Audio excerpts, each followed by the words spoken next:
Anyways, this is Chad. This is the new Fortune Eternum, the Balance of Power, January 2024. But it's at the moment early access. Oh shoot! All right. Anyways, here we go with the new World Fortune Eternum, Balance of Power. Chat. Everybody, be quiet. We're about to start the video. A relatively good spot. It's just the other ones are pretty strong, so we wanted to kind of like adjust where people are going to go with their equip loads and make conscious decision on which one to use. So we decided to increase the dodge cost for the heavy equip load. All right. Welcome to Forged in Eternum, where we talk about all things. Today we have a very special episode of Balance of Power. I'm joined by two combat experts here. Combat experts? Today is going to be my dude. last Balance of Power. I am making room for these two fine gentlemen to take over and sort of shepherd the ship here, so to speak. I'm still in New World. Don't worry about it. I'm just transitioning to a slightly different role to make room for that. I thought we'd start out by getting to know a little bit. I mean, you guys have I wanted to be part of Balance of Power. Shit. already done some videos. The flail video was a total hit with the community, but maybe introduce yourself, Josh, and tell the community a little bit about yourself. Hello, my name is Josh. I'm a combat designer on the team. As I previously mentioned, I did work with the flail in the past, as well as I work with various other aspects. Welcome to combat, Eternum. including, perks. I can totally see you sitting there. Bro, yes, bro. Yes, bro. I will have a throne with swords. I will be the only one in the table, and I will have a throne with swords around me. And my PvP and my, you know, the PvP cash, the PvP trophies that you get from doing arenas, you know, spoils of the arena, the chest with all the coins and the trophies in the back. Hell yeah, dude. Hell yeah. All the previous weapons and their weapon trees and how they all work out. What makes you passionate about combat? I just love the timing, the dynamics of it, how it's constantly changing, the overall kind of quality and feel of it, and how everything works together, how the characters move, and it's kind of like a lot of combat. It turns into kind of like a dance, like a violent dance, and I just love watching the characters kind of interact with each other, and dodge attacks, block attacks, dynamically exchange violence with each other. It's a weird way to phrase it. But I like that, the violent dance of Josh. And JR, our combat lead, very excited to have you sort of, formally take over and shepherd the ship here. JR, why don't you tell us a little bit about yourself and what you like about combat? Sure. Yeah, so I've been with the team about a year now. And I really, I fell in love with the combat in New World specifically because it's very much like single player games I've played, and I haven't played another MMO that goes this in depth with the combat and it has this many mechanics that all work really well over the network. I guess I really enjoy that aspect of the game. It's just how in this role I have, I guess, the power to improve on that and really just build on it. There's so many other mechanics that we could draw on from other games and explore in our game, and do it in a way that maybe hasn't been seen in other MMOs. It's exciting. Nice. Well, let's jump into some balance. He's really nervous. Yeah, of course, Chad. Have you ever been in front of a camera before? Have you ever been in front of a camera before and you know that you're recording a YouTube video that thousands of people are gonna see it? Do a screen of that. Dude, what is that necklace? It's fashion, chat. Confirm next weapon is gonna be, dude, come on, capoeira.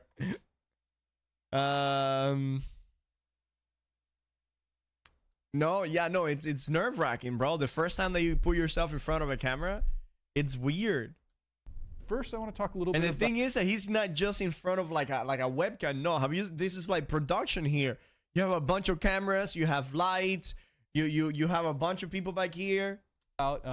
We released the 1.9 balance patch, the January balance patch.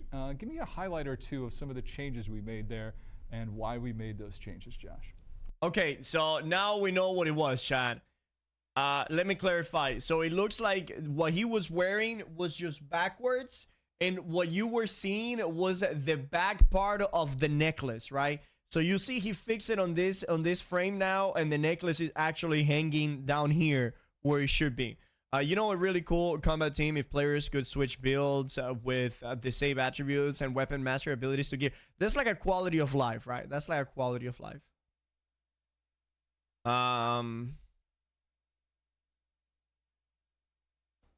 Click of a button, bruiser, need healer, boom. One click, healer, boom. All right, so one of the bigger ones we did was adjust the equip load for the heavy equip load, which we initially were basically trying to figure out exactly what would you want to do, if you want to adjust medium, adjust heavy. But medium we think is in a relatively good spot. It's just the other ones are pretty strong. So that's what I said.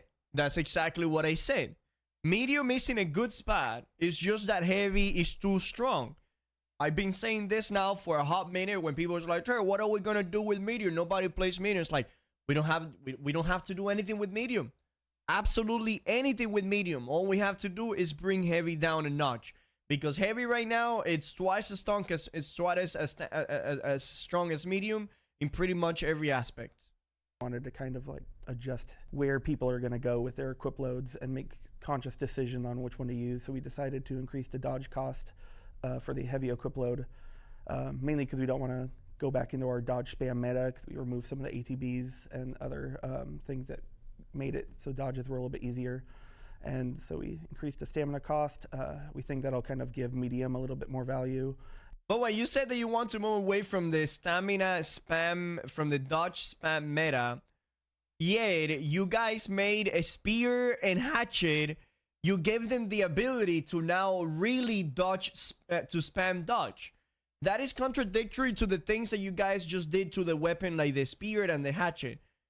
Before, you couldn't spam dodges. After the hidden changes that you guys did, that you guys never told anybody, now with the spear and the hatchet, you can spam dodges easier than it has ever been before. So that is false. Don't say that you want to move away from it when you are making classes, giving classes the ability to actually do that. And tie into some of the things we might look into doing in the future. Awesome. And JR, any change you want to highlight from that bounce patch? That's one of Sort of, but that's just a specific weapon and not just a light gear dex attribute.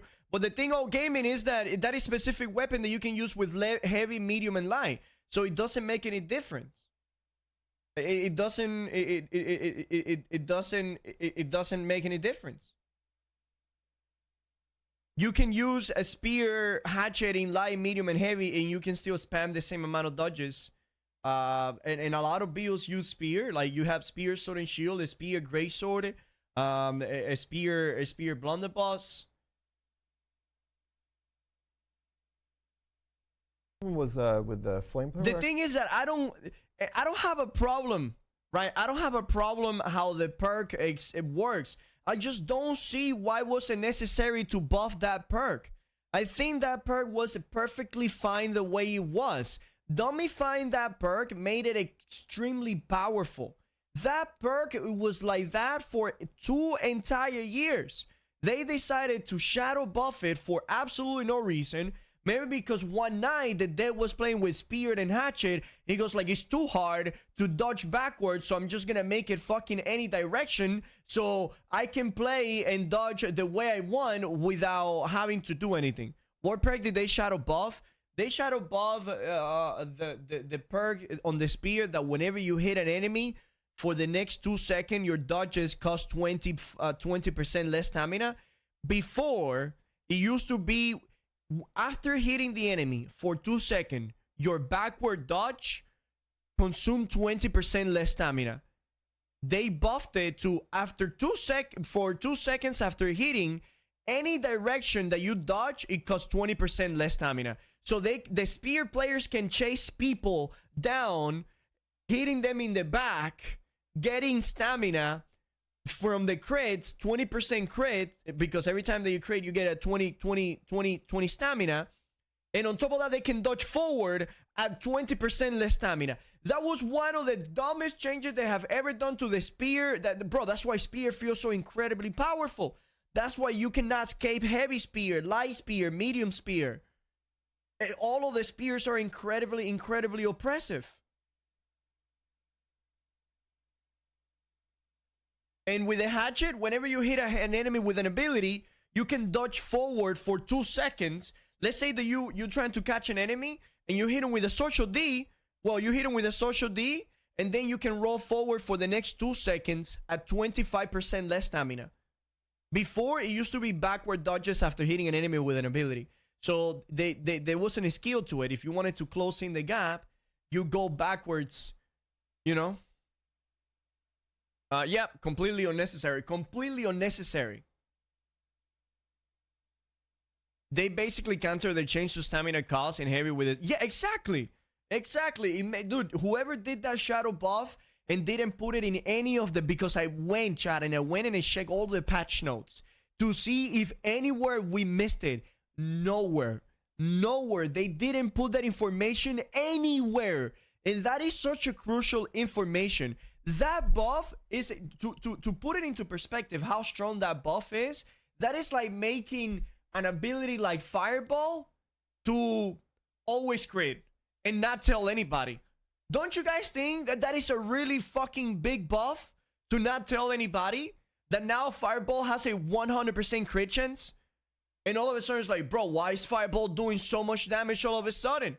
Whoa, what the fuck is Spear not... Why can it not escape Spear all of a sudden? Why is Spear so mobile?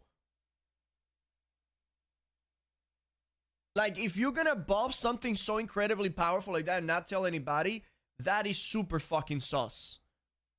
Super sus. Actually, so we... That's why lately I've been playing in longer range. It feels like Magnus, even if you're mechanically decent. Yeah, dude, the Spear's really fucking good.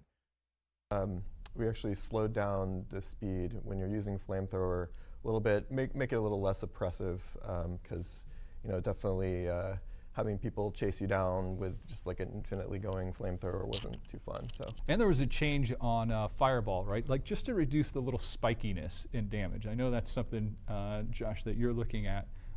Is that like we want to make sure that, you know, there aren't too many spikes in what are these spikes? Yeah, so the change we did was for the perk, so that way it doesn't affect the overall usage of the ability, just because the base ability is in a pretty good spot. No, it isn't. No. What did you say? But the perk allowed it, so... This brother just said that the base ability Fireball is in a really good spot. Get this man out of this table right the fuck now. How can you say that the base ability of the Fireball is in a good spot, bro? How this man is gonna sit here and tell me with a straight face that the base Fireball ability is in a good spot? It is not. When you are forced to play with freaking empowering Fireball, the reason you guys said that you guys were nerfing empowering Fireball is because everybody is using it. And everybody is using it because everybody is forced to use the goddamn perk, because without the perk, the ability fucking sucks.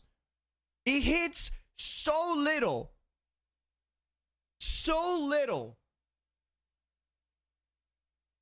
It's not even empowering Fireball without the perk. It's not even in the top 25, 30 abilities in the game that deal the most damage.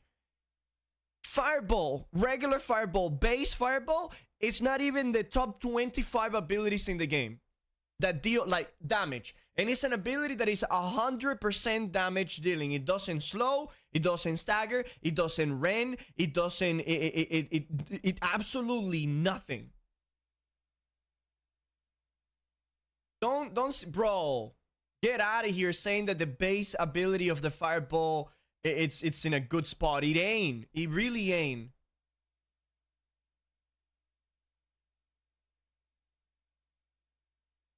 Ranged AoE should not hit hard, in my opinion.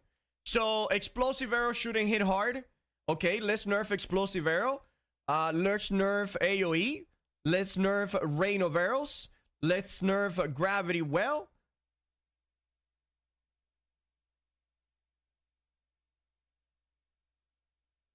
Let's nerf a blizzard.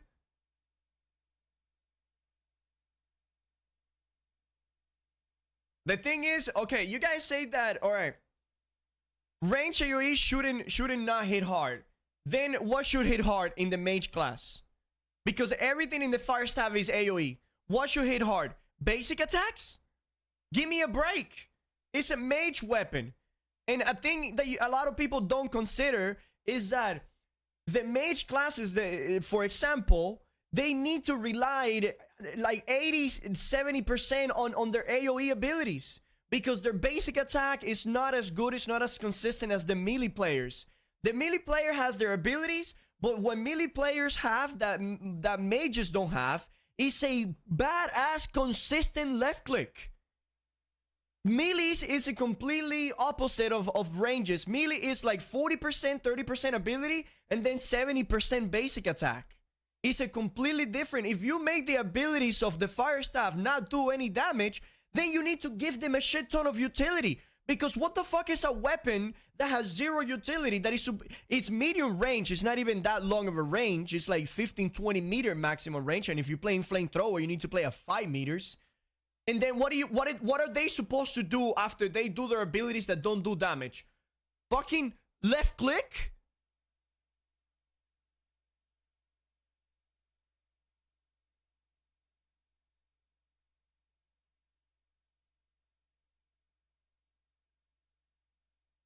Right? Yeah. So you want me to show you how bad of a place base fireball is? This man just said that base fireball is in a very good spot. I'm gonna show you the damage of base fireball. You ready?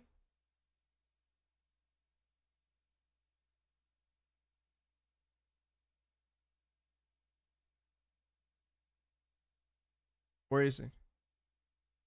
No, that's the top 23 abilities already. Right there. Fireball is number 33, and it's because of the burn. Fireball is 33, and it's because of the burn. Here's your fireball damage on a dummy. There is your fireball damage on a dummy. That is 0 armor, 0 magic resistance. I am 350 intelligence. There is your base fireball. There it is.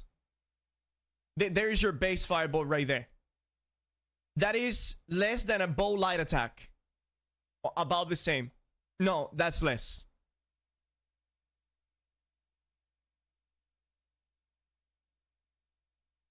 change we did was for the perk, so that way it doesn't affect the overall usage of the ability, just because the base ability is in a pretty good spot. But the perk allowed it, so if you were just using dots, you could kind of stack up the dots and keep it in power going for a long period of time. And so we reduced the duration that perk would remain active, just to allow. What are you talking about? What are you talking about? If you were just using dots, you could base abilities in a pretty good spot. Wait, hold on. I don't think this guy knows what he's talking about. Affect the overall usage of the ability, just because the base ability is in a pretty good spot. But the perk allowed it, so if you were just using dots, you could kind of stack up the dots and keep. If you were just using dots, and power going for a long period of time. What in power going? What in power are you going for a long periods of time? And so we reduced the duration that perk would remain active. Just reduce the duration that perk would remain active. What are you talking about? I don't know. What are you talking about? To allow it to keep that extra power, but not kind of be cheesable by players. What are you talking about? You're not talking about New World Fire stuff. Nothing that he said there made sense. Listen to this entire statement about why they nerf Fireball. And this is why I said it. The day that they nerf Fireball, that they have no fucking clue. They only nerfing it because the community is asking them to nerf it, and since they don't know what they're doing. Can we get closed caption? Sure. Ability, just because the base abilities. To reduce the little spikiness in damage. I know that's something, Josh, that you're looking at. is that like we want to make sure that there aren't too many spikes in damage, right? Yeah. So the change we did was for the perk, so that way it doesn't. They're talking about empowering fireball perk. Okay, listen to this.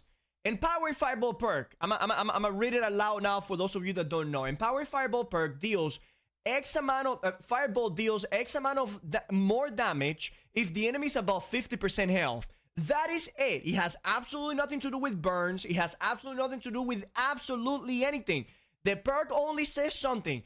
Fireball deals X amount of damage if the enemy is above 50% health. Doesn't affect the overall usage of the ability, just because the base ability is in a pretty good spot. But the perk allowed it, so if you were just using dots, you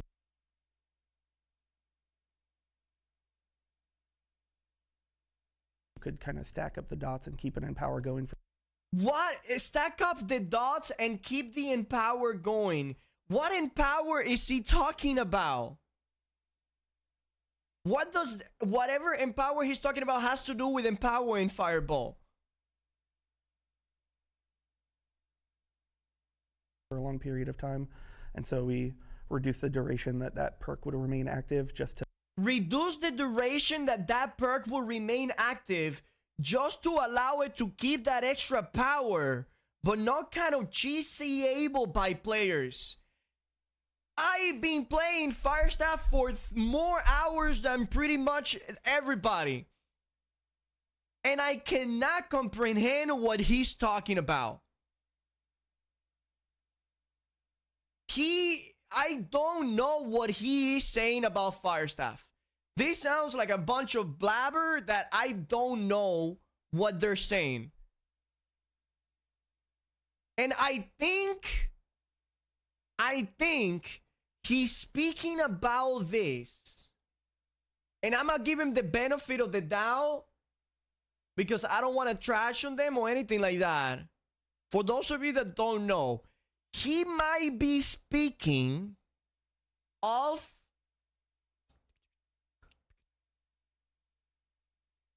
Pyromania. All attacks deal 10% increased damage against target with burns or smolder. Usually not a concern because fireball is like the first thing that we use on a fight, and the fireball cooldown is 15 seconds.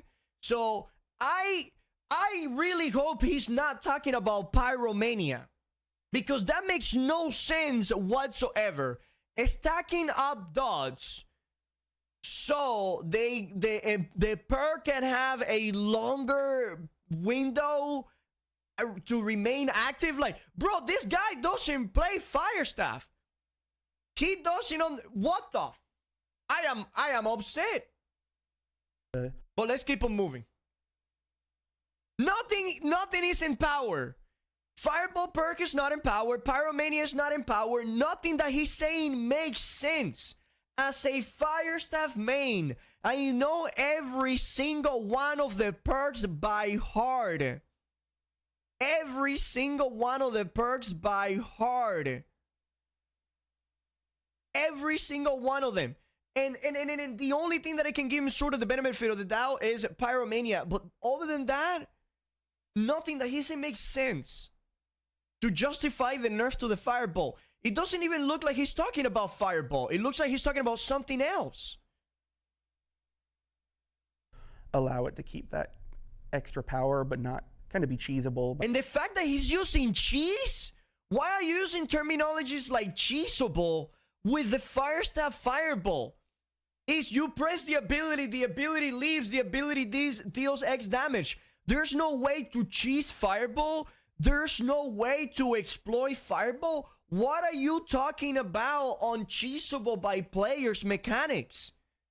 It literally makes this sounds like a person that doesn't play Firestaff.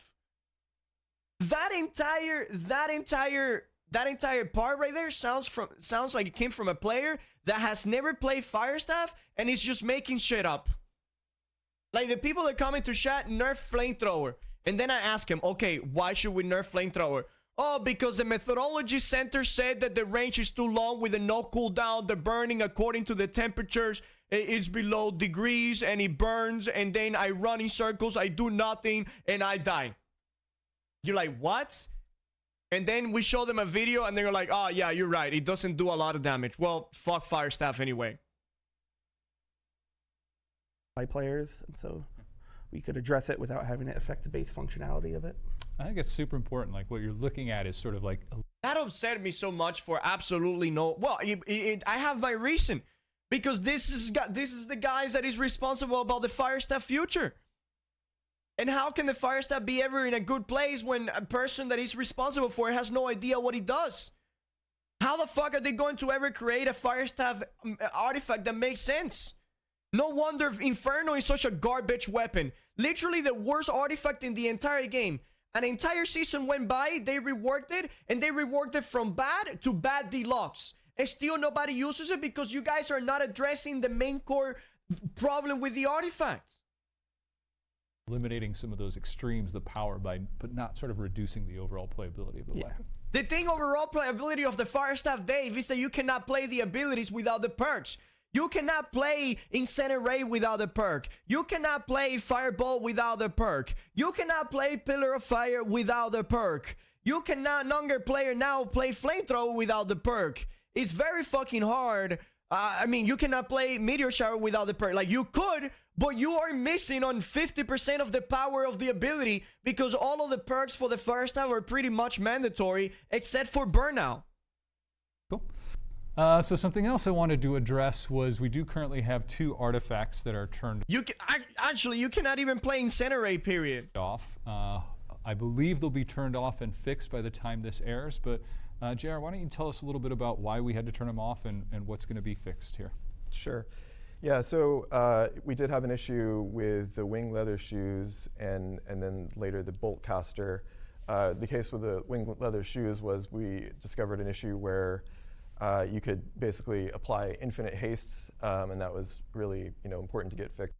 You could basically, with the wing leather shoes and then later the bolt caster. The case with the wing leather shoes was we discovered an issue where you could basically apply infinite hastes. We discovered it.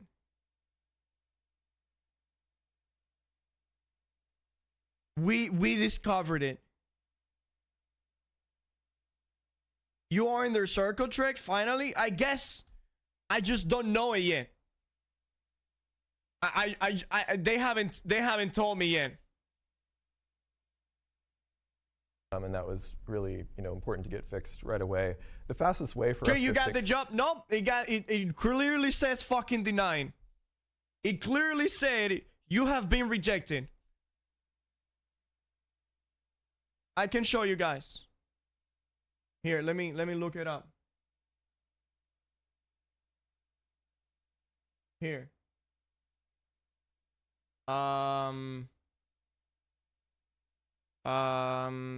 Wait, apply for corporate role, apply for what the fuck is this?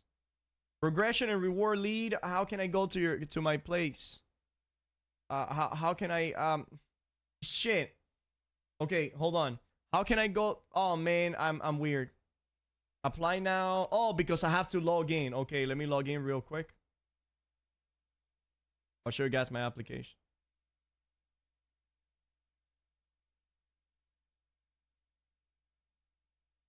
All right. Fuck. They need to send a confirmation number now to my wife email. Anyways, I applied. He said deny. You guys saw it for the progression lead. these problems is actually to turn off the affected items until we have a fix that we can patch. So that's what we had to do, unfortunately, with the wing leather shoes. And then the case with Boltcaster was an issue with the way that we do damage conversion.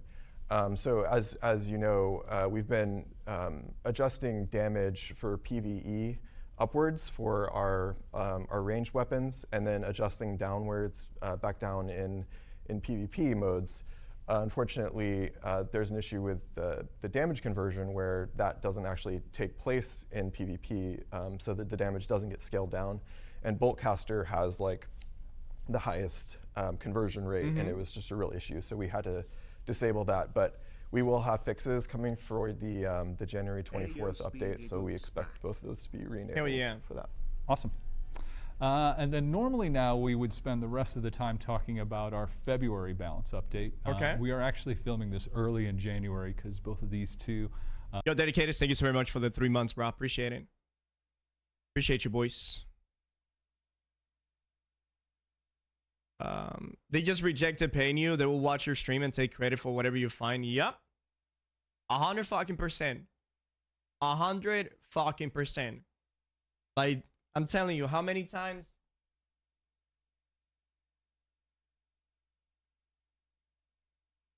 Again, I took the opportunity to write in Discord to please remove the holograms on the door and the fountain, the middle of the fountain, to nerf heavy damage, mounts in OPR. We'll see. They will add any of those things, and they were like, we discovered.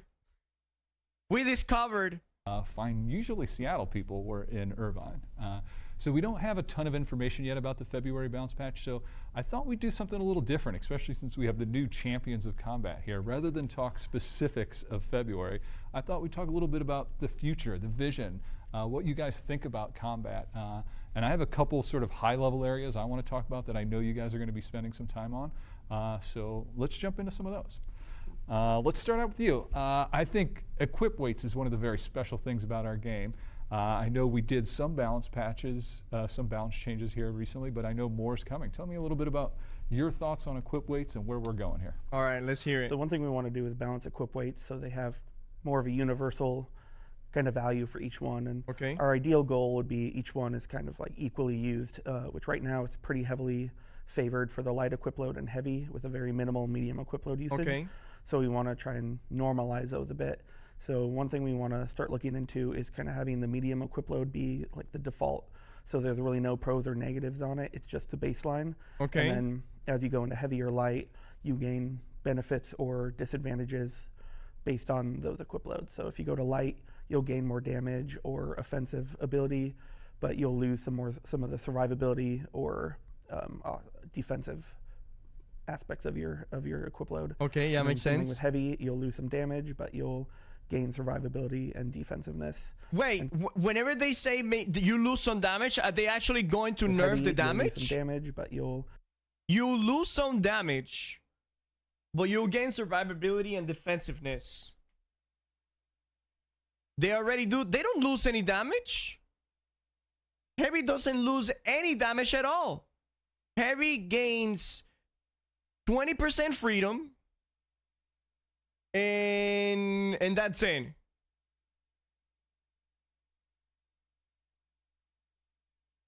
Medium and light get more damage, right? But they don't lose any damage. If I have 1 lollipop and you get 2 lollipops and Timmy got 3 lollipops, did I lose lollipops? No, I didn't lose anything. They got their stuff. I didn't lose anything. I still have the same thing.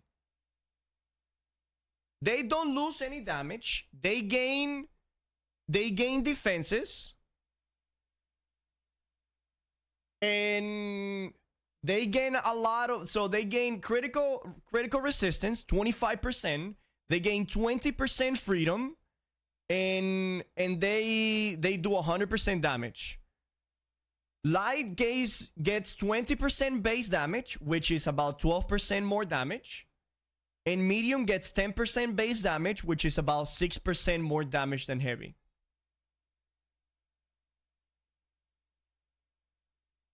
The thing is that you don't lose damage. Seeing it like you're not losing damage because it's a trade-off.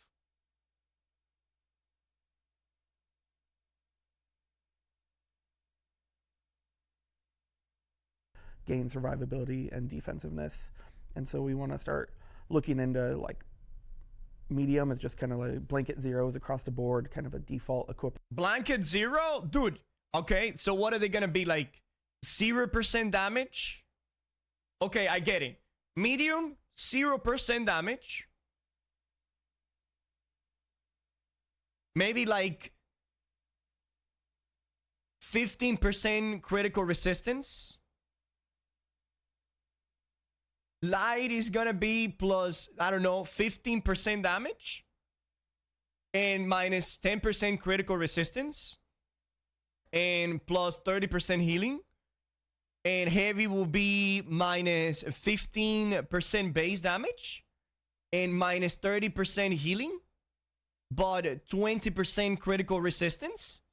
That would be pretty balanced.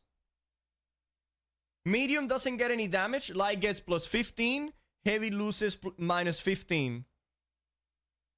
It's gonna be 10%, 15%, 20% critical reduction. Light 30% plus healing. Medium base. Heavy minus 30% healing. Stamina 50, 50, and 50. 5.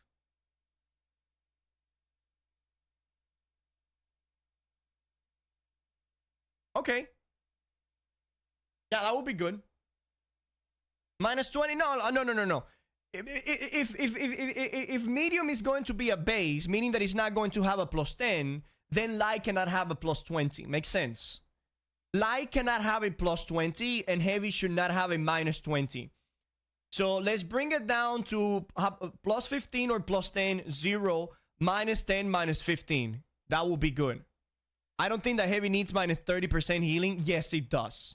Yes, it literally does. And if you don't think that heavy needs minus 30% healing, you didn't play the game when they didn't have it minus 30% healing.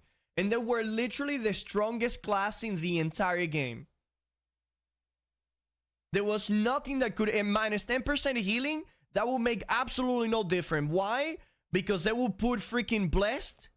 They will put blessed on their life staff, and that's it. They counter the minus 10 healing from heavy, and boom. Absolutely not. No way. No, we're ready experience that. Absolutely not. Unkillable, yes. And if you again, nothing against you, Hark, but we already been on that stage of New World where heavy was allowed to be healing, and it was one of the worst times ever. One heavy healer was able to take on 10, 15 people. They will put a Sacred Ground beacon and armor protection, pull out like a sword and shield, and just left click, pull out a void blade, and left click and kill everybody. And now with the flail, you don't even want to see the fucking monster. You don't even, if medium healer with flail it's like a fucking god. Imagine heavy. Absolutely not. Load, and then just as you go from there and as you increase or decrease your weight, that's when we start adding kind of unique characteristics of each one. Now, in equip loads, they each have a different dodge roll mechanic. Is that something we anticipate continuing? And if so, why, JR? Yeah, I think so. It is one of the tells for your equip load is like how you dodge, and it is also another way that distinguishes them from each other. We have definitely talked about other things that we could do with dodge in the past, but we don't currently have any plans to move away from that in particular. Yeah, I mean, I like that they're different animations, and we've normalized a lot of the iframes and timings of that, right, Josh? Like the difference between a light roll and a medium heavy roll right now, we've seen it is only like 1 meter distance difference. It's really good. It's really good. The medium roll feels great. Heavy roll feels great. Yeah, there's the iframes. They all have the same amount, which we've discussed adjusting in the future. And then they also have there's a homing, ignore homing aspect where you won't just have someone like home on you when you dodge, and we've kind of normalized those as well. Cool. Another area that I know we're going to be working on that kind of still happens sometimes. That I'm excited about is the life staff. Healing's a big topic. Tell us a little bit about your thoughts on the life staff and where we may be going with that in the future. So the main thing we want to do for the life staff in the future it happens a lot with the that still happens a lot, because I see that I roll and the guy still tracks towards me. To separate the trees. Right now, it's pretty much just healing, but the trees are broken up into healing and protection. So we want to lean into that more. So the left tree would be just purely healing focused, and then the right tree would be more about keeping players alive if they don't necessarily need a healing. Oh, this is so fucking cool, Chad! Oh, this is so fucking cool. That way you can have the healers and you can have the people providing shields and fortification. Yo, that is actually super badass. For wars and OPRs, and not even for wars and OPR. Think about it. The fortification side of the build can be used as a DPS. You know? If you can give yourself like fortifications and like bubbles and protection, you can use that for all the archetypes. That is really fucking cool. I like that. I like that a lot. I really like that. They should remove Sacred Ground, honestly, from the game. I think Sacred Ground is a horrible mechanic. Sacred Ground is one of the worst abilities in the game that forces people to fight in a very tiny circle. Sacred Ground is one of the main reasons why Great Axe and Warhammer is still king, chat. Because Sacred Ground is where all of the fights happen. Without Sacred Ground, clumps wouldn't exist. The entire PvP, melee PvP, revolves around fighting on top of the Sacred Ground. There's no player freedom of fighting. You are forced to fight on top of one green circle. Welcome to What about PvE? The same thing for PvE. That's why melee is king in PvE, because you put one Sacred Ground and everybody fights on top of it. And that is, dude, Sacred Ground needs to go. Give the healers an ability that they can heal their the clumps without being in one tiny fucking green circle. Because the thing is that circle is everything. You're inside of the green circle, you live. You are inside of the green circle, you die. It's literally forces everybody to fight inside one green little circle. That little green circle has way too much power. People still die in Sacred Ground because they're forced to play on top of it, ye. Because they have no freedom of movement. They will die there because if they leave the Sacred Ground, they will die quicker. Welcome to the turnip. With the disease meta, especially with the disease meta.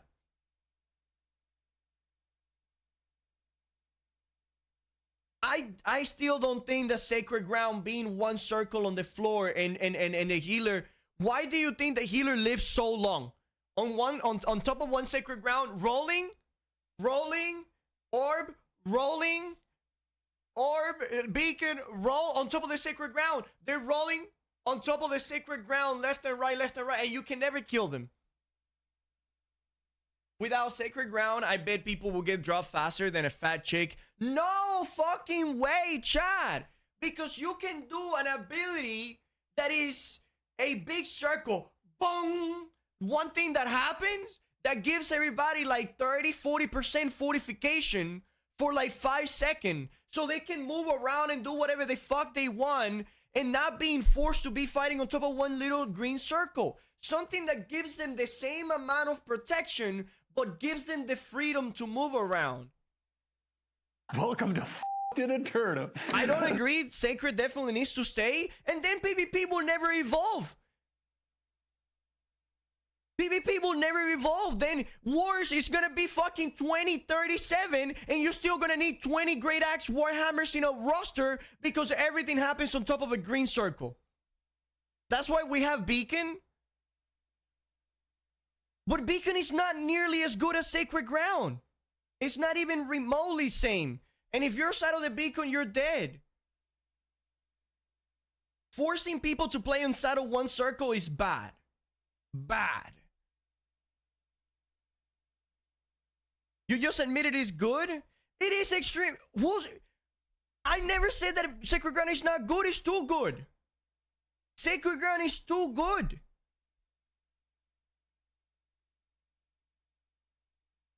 Every fucking thing happens on top of one green circle. That is not a good system.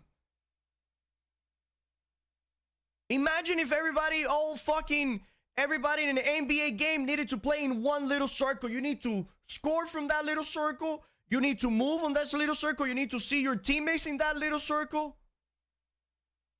I thought you said it's too strong.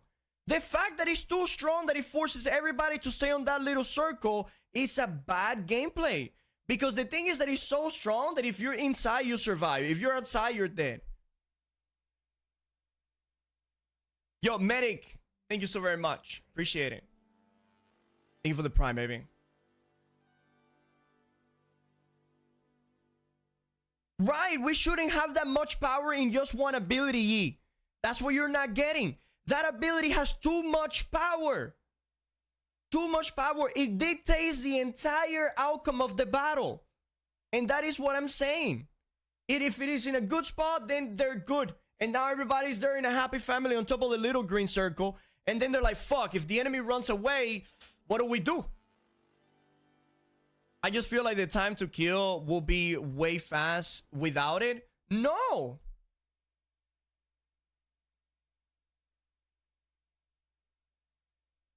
I agree with you, Teak, but the only thing that we could, with more circles down, is in one area that tends to win out of the fights, not over 10 time. But not only that, but only the team with the more circles down in the area tends to win the fight. Yes, the more green circles, the more battles are won. Is what I'm saying. How healing works in other MMO trick? Direct heals and HOTS and AoEs. There's AoE healing, HOTS, and there are some healings that is like an area of effect, but usually area of effect healings, since they're there for a longer duration, they don't heal for that much, since they're pretty consistent.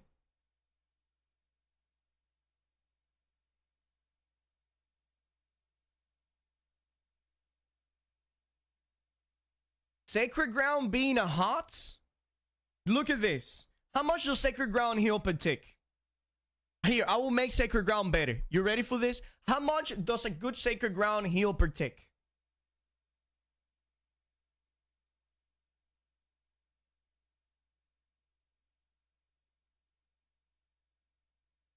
$1K-ish, right? $1K-ish.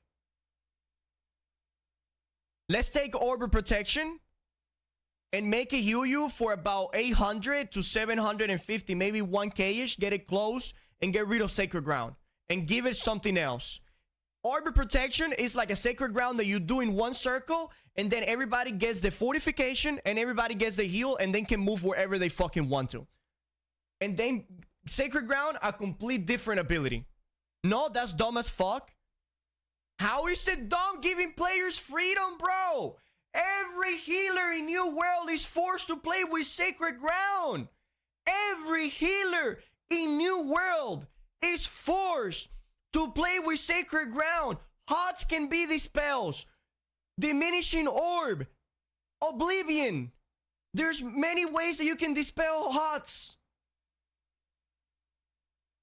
Give player the freedom to fight. Forcing 30, 40 people to fight in one green circle. That is the worst gaming mechanic in the world. Greg, what about bruisers? Let them bruise. If they want to stay in one clump, let them do it. But now they can do it without being forced to be on one green circle. People don't understand that this will make the game better overall. Everybody will be better overall. They're going to get bruised. JV, how the fuck are they gonna get bruised? If they're gonna be equal, if they're gonna have the same shit.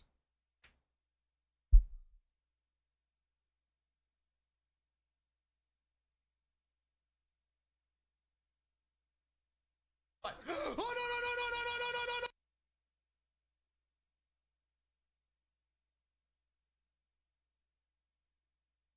How can you don't agree with this? Welcome to f***ing a turnip. How can you guys don't agree with this? Why do you think that light melee is in such a bad fucking spot? Because if they're not on top of the Sacred Ground, they're dead. And they cannot be on top of the Sacred Ground because if they go near the melees, they're also fucking dead. You guys want the game to revolve around being heavy on top of a 3-meter circle.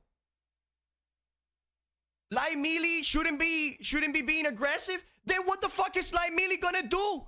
Fucking open a nail polishing business?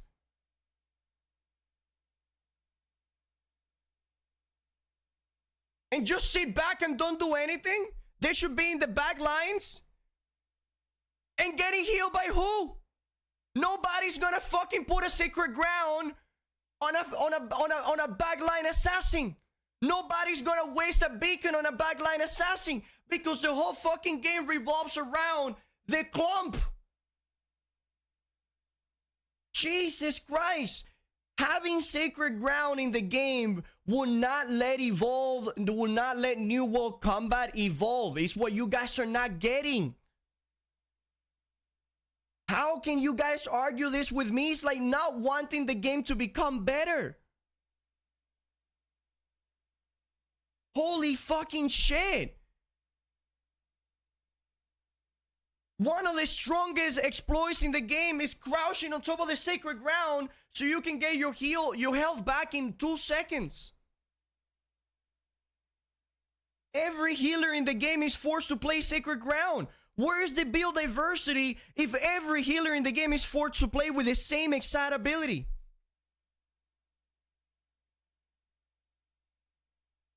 How is that good for the game? How can you guys argue this with me? When you are forced to play with one ability because that ability alone, it is so powerful that everything revolves around it.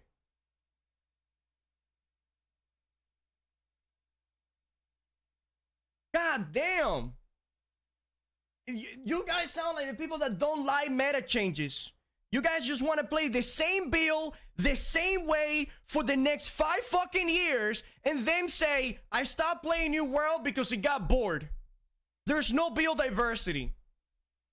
Bruisers don't need to adapt or change because the playstyle is being the same.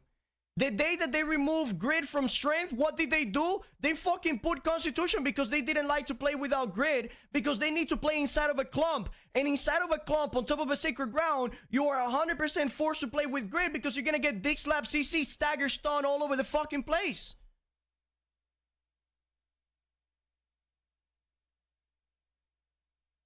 So we want to lean into that, which we don't really have all the specifics nailed down yet, but we'd like to basically make it so there's a proactive and reactive aspect of the trees. So if you're like in an expedition or all your teammates are pretty good on health, you can kind of overload them with the protection side and keep them. Or maybe, just maybe, change the playstyle. You cannot change the playstyle of healer. Can you play healer without sacred ground? No, you fucking can't. A healer without sacred ground is a healer that nobody wants. You're useless in dungeons. You're useless in arenas. You're useless in wars. You're useless in OPR. You're useless in duels. You're useless in open world. You cannot change the play style of a healer because you are forced to play on top of a green fucking circle. It's what I'm saying. Keep them ready to take those hits for once all the boss hits come in or the big waves of enemies. And then you can utilize that protection you put on beforehand to keep yourself alive before you pivot over to the healing. Yeah, it's super cool. Like I know in high-end PvE circles, they talk about overhealing, right? And like protection is a way to avoid overhealing and just use the healing to maximum because you have protection to do. So make a new healing weapon that works differently. Why remove abilities? Because then then nothing would change, Phoenix. Then people will use the other healing weapon, healing players that are standing on top of this green circle. Nothing would change. Adding more healing weapons won't change anything. It would just make healing even stronger because now you have 2 identities of healing, both of them healing on top of a circle that increases all the healing that you do to them by an insane amount of percent. The PvP is so good without Sacred.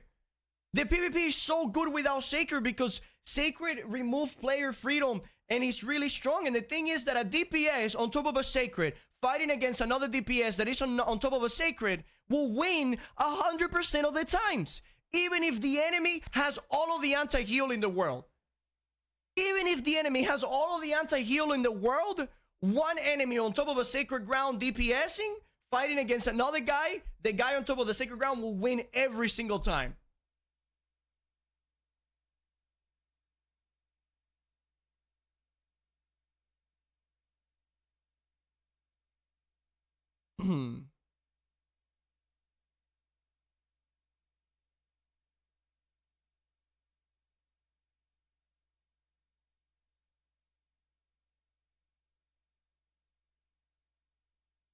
The other side, so all cool stuff. JR, weapons. People aren't going to stand in a sacred if the enemy isn't in it. You will be surprised. You will be surprised. Come on, Yvi. It feels like you don't play New World. How many fucking times people just fight on top of an enemy sacred ground? How many times the arena starts and your 2 DPS go attack the only heavy guy in the enemy team with a sword and shield? Like, what are you talking about here? Synergy is something. Again, just rework Lifestaff. The developer said that they won't be adding a new healing weapon to the game, that the Lifestaff will be the only healing weapon in the game. And they want to make one build more focused into healing and the other build more focused into protection. I'm all about it. Super, super all about it. Now, I think a sacred ground needs to go. Also, I like to talk about one of the super special things about New World is we have 2 weapons. Any plans or things you're thinking about in the future to make weapons synergize better?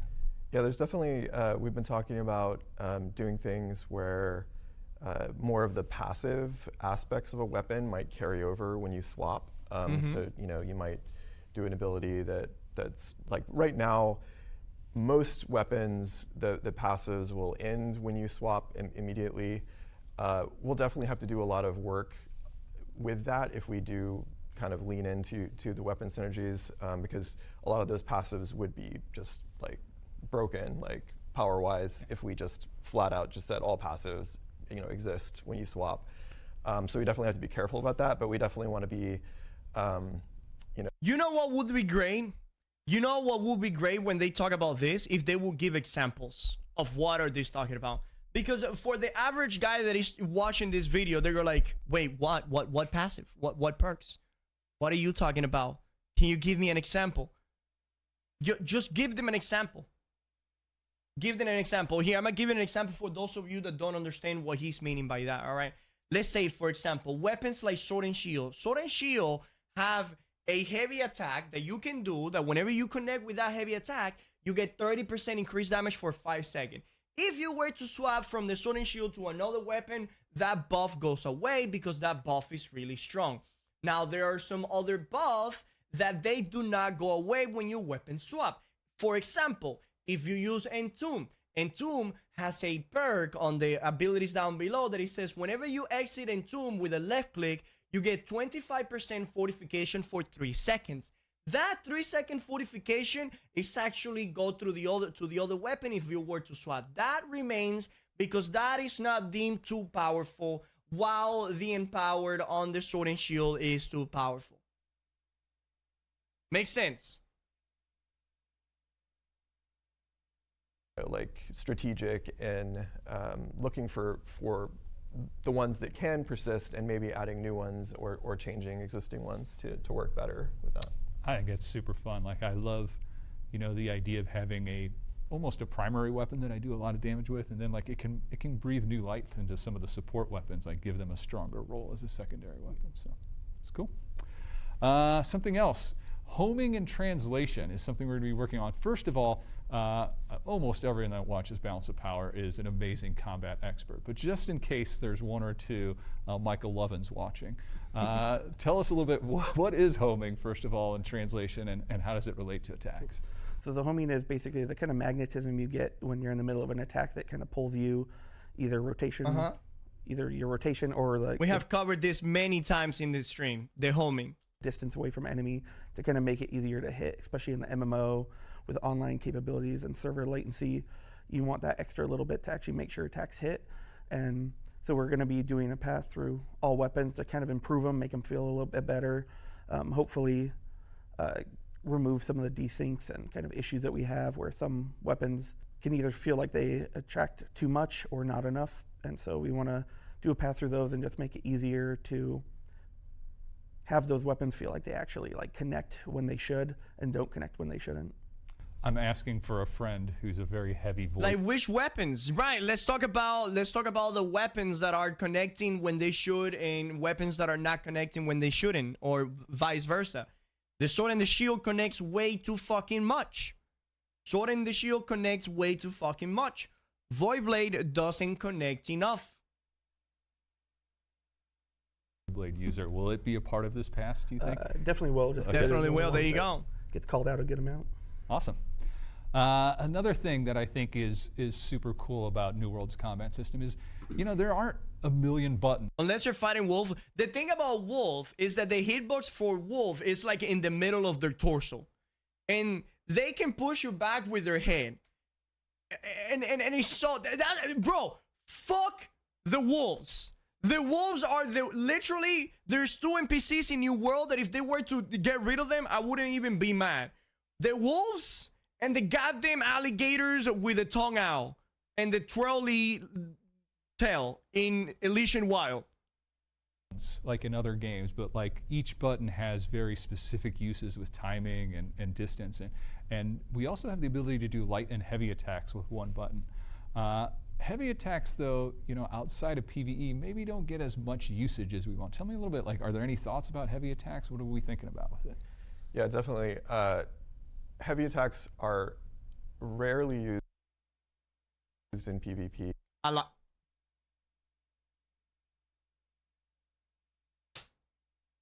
What?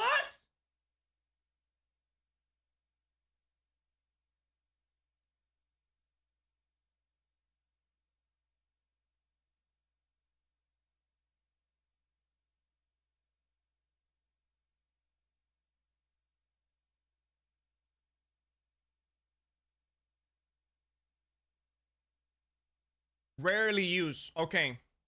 Chan. If you play bow, what is most of the... I play bow. Most of the attacks, heavies. Heavy bow attacks are the number one hitting attack. Bow are the number one big dick on heavies. Gray sword. What is this shit? Rapier heavies are used a lot. Fire stat heavies are used a lot. Ice Gauntlet heavies are used a lot. What the Communist Party is this shit, man?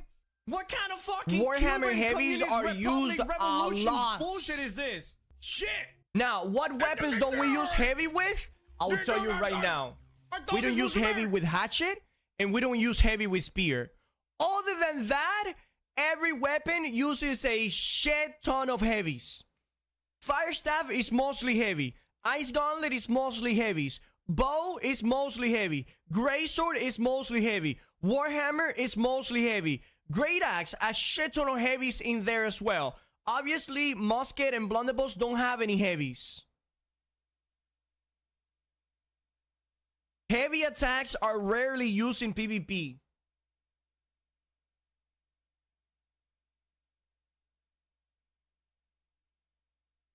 Great Axe Heavies? Yeah, dude, Great Axe Heavies are insane.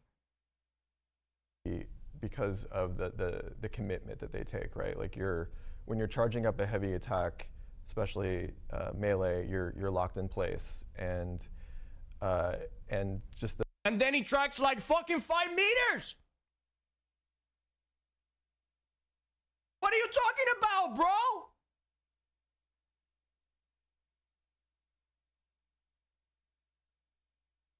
What is this?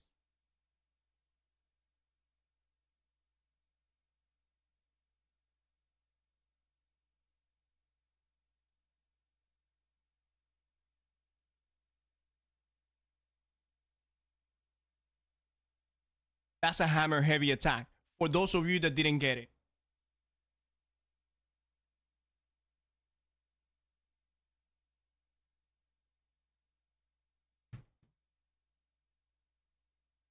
Which one is that one? That one is either Void Gauntlet or Sword. Void Gauntlet or Sword and Shield.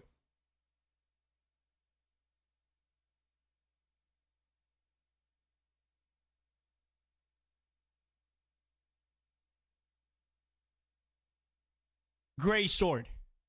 For sure.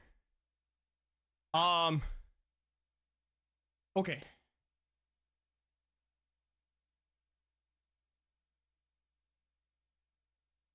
Yeah. Yeah.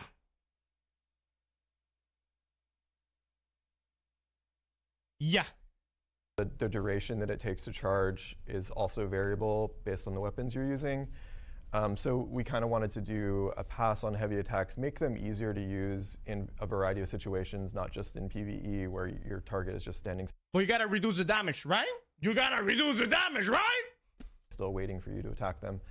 And some of the things that we've been talking about that are possibly expensive for animation costs, which is why we have to be careful there.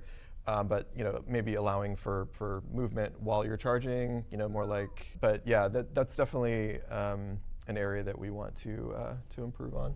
Awesome. Magic is another one I want to talk a little about. Mana has sort of a weird positioning, I think, in the game right now. What do you think about the positioning of mana in the game, and where do you want to take it in the future, Josh? Yeah, mana's in a weird state mainly just because it's either ignored entirely or it's extremely limiting.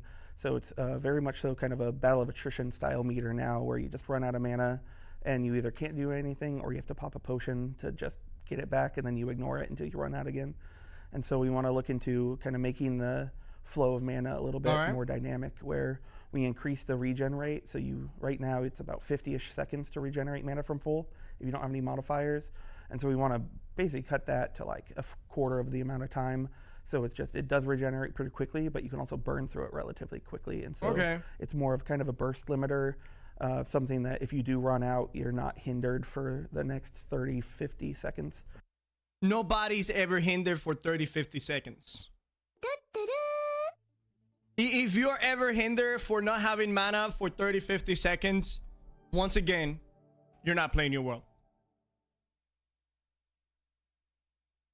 Until you eventually get it back, or you can maybe open up a slot to no longer have to worry about just having that mana on your consumable bar that hinders you getting something else.